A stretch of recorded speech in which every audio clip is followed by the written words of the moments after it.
There is a moment in every leader's life when someone new steps into a role you once had. A moment that feels ordinary on the outside, a handover, a transition, a new season.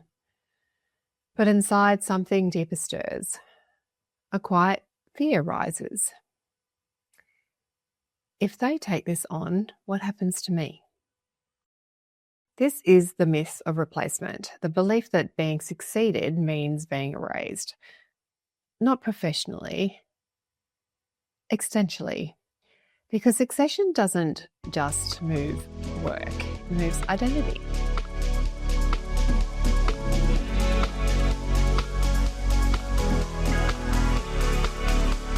Welcome back to the Leadership Longevity Podcast. I'm Elizabeth Hughes, and today we complete Survivor Driver 3, the transition distortion pattern. This survivor driver is all about identity, what loosens, what dissolves, and what reorganises when you move from one season of your leadership to another. And today we name the most human fear inside that shift, the fear of being replaced. This myth is not about succession. It's not about capacity. It's not about legacy. It's about identity. The fear that when someone steps into your role, they step into your place. The fear that your relevance, your belonging, your contribution, your place in the system might disappear with the role you once held. Inside the leadership longevity ecosystem, myth 10 sits at the deepest part, the identity layer, the layer that holds your sense of self, your internal coherence, your continuity, and the inherited conditions that shape how you see your place in the system. If myth 8 destabilizes identity and myth 9 destabilizes continuity, myth 10 then destabilizes belonging. Because when someone succeeds you, your nervous system interprets it as a threat. If they take my place, do I still have a place? This is not logic, this is biology. And that's why the myth feels so personal. Because it touches the part of you that wants to know you still matter, even when the role you no longer have defines you. The myth of replacement tells you if someone else steps in, I disappear. If they succeed, I become irrelevant. If they do well, I become unnecessary. If they shine, I fade. But here's the regenerative truth. Succession is not erasure. Succession is continuity. Your role ends, your influence evolves, your identity expands. This myth shows up in every transition when someone follows you. A new leader takes your team. A successor steps into your role. A new voice enters a space you once shaped. A younger leader rises behind you. A peer becomes the one people now go to. And beneath all of this is the same quiet fear. If they can do this without me, what am I now? This isn't insecurity. This isn't ego. It's identity friction. The moment where the identity you built in that role is dissolving and the new identity hasn't formed yet. This isn't about the role ending. That was a different fear. This is about someone else stepping into the space you once held. It's the fear that your story ends the moment theirs begins. This myth is seductive because roles give us belonging, recognition, certainty, place. Roles tell us where we fit. They tell others how to relate to us. They give us a shape inside the system. And when someone else steps into the role, it can feel like they're stepping into your identity. So we hold on, we hover, we over-advise, we stay too close, we stay too long, we criticize from the sidelines. Not because we don't trust them, but because we're actually afraid of disappearing. There's a leader, you've met versions of them everywhere, who shaped a division for years. They were the cultural anchor, the institutional memory, the one people came to for clarity, history, and direction.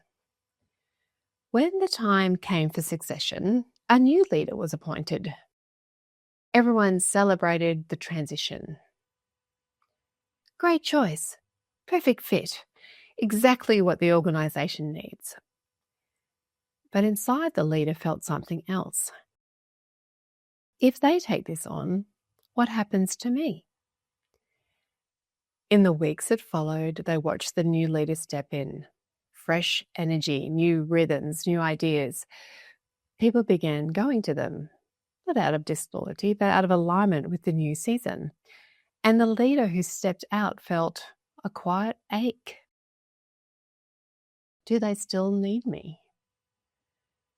One afternoon after a meeting where the new leader led with confidence and clarity, they said to a trusted colleague, I feel like I'm disappearing. But here's what happened next. The new leader didn't replace them. They expanded the work. They built on the foundation that had been laid. They honoured the history. They carried the story forward. And the leader who stepped out, they found themselves influencing in a different way, not through ownership, but through perspective, not through authority, but through wisdom, not through being central, but being catalytic. Their successor didn't erase them, their successor amplified them, and slowly they realised they weren't stepping into my identity, they were stepping into their season. Succession wasn't disappearance, it was expansion. And here's the part that matters. What feels like disappearance is actually identity reorganisation. So let's ground this in science. Identity reorganises when roles end. Identity research shows that when a role ends, your identity doesn't collapse, it reorganises. There is a temporary identity gap, and the old identity dissolves and the new one hasn't formed. This gap feels like disappearance, but it's actually the beginning of expansion. This isn't the identity gap of transition, this is the identity reorganisation of succession. Succession doesn't erase identity, it frees it. And as we've said, influence becomes more enduring when it becomes less positional. Leadership science shows that influence becomes more powerful when it is less tied to a position. When someone succeeds you, authority becomes legacy, proximity becomes perspective, ownership becomes impact, doing becomes shaping. Influence becomes more distributed, more relational, and more enduring. So systems theory shows that succession is a continuity function, not a replacement function. A successor doesn't overwrite your contribution, they extend it. They evolve the system, they build on the foundation you created. Your identity becomes part of the system's memory. Belonging also is not tied to roles, it's tied to identity. When your identity expands beyond a single role, your sense of belonging expands with it. Succession doesn't shrink your place, it widens it. Succession is not erasure or erasure. Succession is continuity. Your successor doesn't replace you. They continue the story you began. Your role ends, your influence evolves, your identity expands. You're not being replaced, you're being released. Released from the narrowness of a single role. Released into a wider field of contribution. Released into the next version of your identity. Succession is not the end of your leadership. It is the evolution of it. And once you stop fearing replacement, you're free to think in longer arcs. arcs that stretch beyond roles, beyond seasons, beyond you. So this week, for your tiny experiment, notice one moment when someone else leads in a space you once held.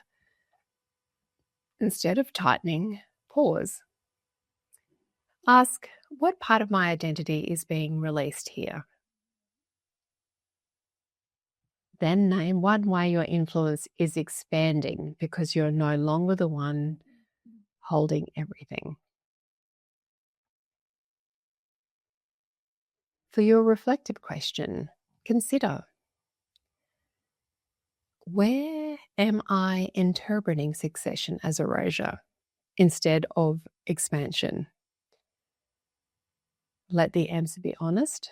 Let it be revealing. And for your ecosystem practice, choose one area of your leadership and ask, if I trusted that I couldn't be replaced, how would I show up differently here? This is how you begin to lead from identity, not attachment. You are not replaceable. You are renewable. With this myth, we complete the identity arc. You've learned that identity doesn't collapse, it reorganizes. It expands and it becomes more true. And once identity is steady again, a new question emerges. What is the long arc of my leadership really for? In Survivor Driver 4, we explore the myths that distort your legacy, your freedom, and the future you're shaping. I'll meet you there.